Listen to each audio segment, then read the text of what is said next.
I give this to you. I want you to have this with my blessing. In goes the mustard.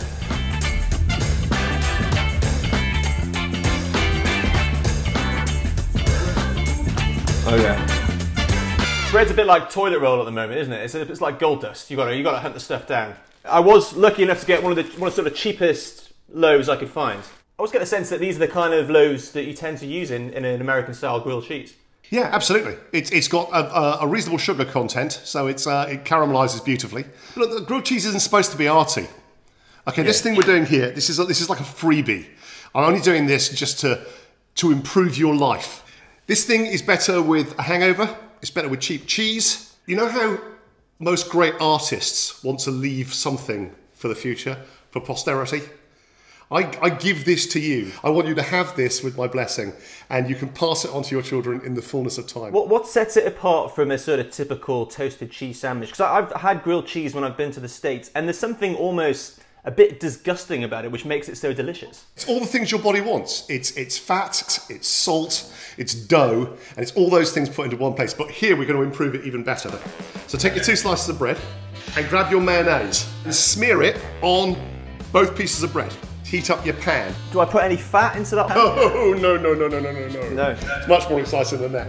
This is absolutely the sandwich that can cure anything. Broken heart. Take a slice of bread, put it in the pan, mayonnaise side down. Mayonnaise down onto the unoiled pan? Yep. Now, carefully put the cheese on top.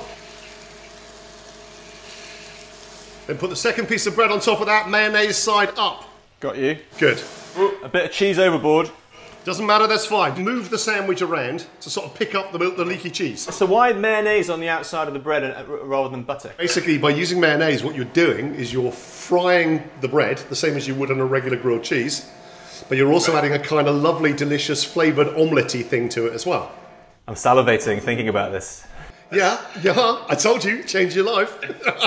Flip it over and lick any remaining mayonnaise off your fingers. Is this the classic American style? They always put the mayonnaise on the outside?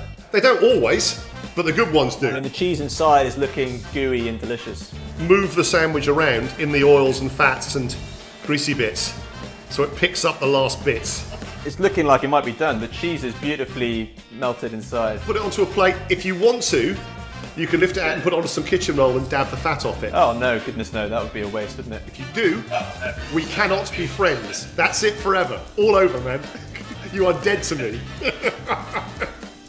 Oh, a bit of cheese is starting to ooze out now. Oh, it's a good feeling, isn't it? Onto a plate. Oh my goodness. The cheese is oozing out. So good. You could also think of it like a steak. So you need it to rest for a little while as well, just for all the little bits inside it to sort of become promiscuous, as it were, and blend. And also, it's too bloody hot to put anywhere near your mouth. Knife straight through. Look at that. There it is. Oh, mate, that's just a thing of beauty. Yeah? Oh, yeah. Mm-hmm. This is one of those sandwiches for one of those many long evenings we've got ahead of us. Maybe feeling a little bit blue about the months ahead in isolation. Make one of these. Somebody said the other day that they don't feel like keeping some of their older wines anymore. You know, life is too short to put these things off. I've got a 200-pound bottle of Côte de Rhône I found at the bottom of a wine cellar, and I'm going to drink it with a grilled cheese sandwich next week. We've got a load of time coming up when we're going to have weird and random ingredients coming in, and quite a lot of time to spend in the kitchen, I hope. And what's nice about something like bechamel is it's probably the first thing you'd learn at catering college. It's absolutely the simplest, most basic tool to play with. Add some milk to the basic paste and maybe some chicken stock, and you've got cream of chicken soup. If you add meat stock to it, you've got a thick, dark gravy.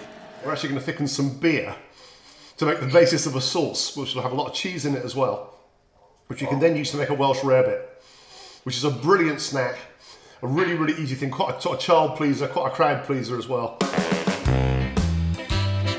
Stick that slice of bread in the toaster. Just don't have it on too dark. Cut a lump of butter here, about the size of a tablespoon, I suppose.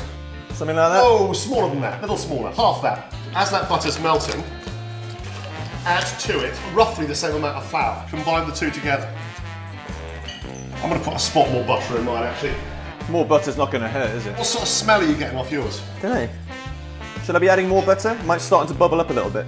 No, bubbling is good. The important thing here is, to use a terrible, terrible chefy term, is to cook out the flour. How long would you cook out the flour for? Until you get this kind of biscuity smell, really. I'm getting it now, rich tea biscuits. Okay, so now open your beer.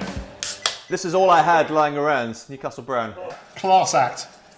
So it'll immediately bubble up and then go incredibly lumpy. So you add more beer and keep stirring each time. So why beer? Why are we doing this with beer and not milk, as I suspect you would do normally? Because beer and cheese is an amazing, delicious combination. Mine's gone like scrambled eggs. That's okay, keep stirring. Is that more like it? Yep, that's great. Okay, stick a couple of teaspoonfuls at least of English mustard in there. I've got Dijon, is that okay? Dijon will be absolutely fine. Then a big shot of Worcester sauce, dump in your cheese.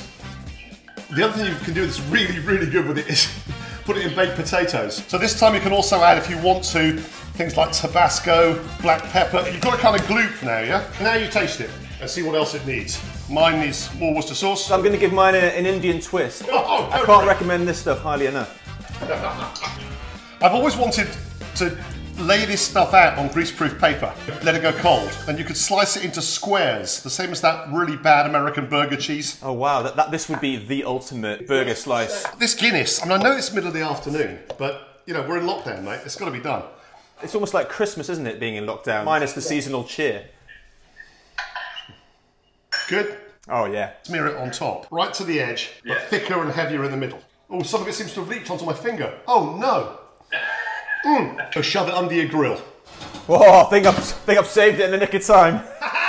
Okay, I'm gonna have to show you a trade secret here. Basically, you take a knife, don't cut it, just push down into the cheese in the top, like this. No, like this, watch. 1, 2, 3, and then 1, 2, 3. So you cross-hatch the top with grooves. That gives you a place for the extra Worcester sauce to run in through the cheesy cover.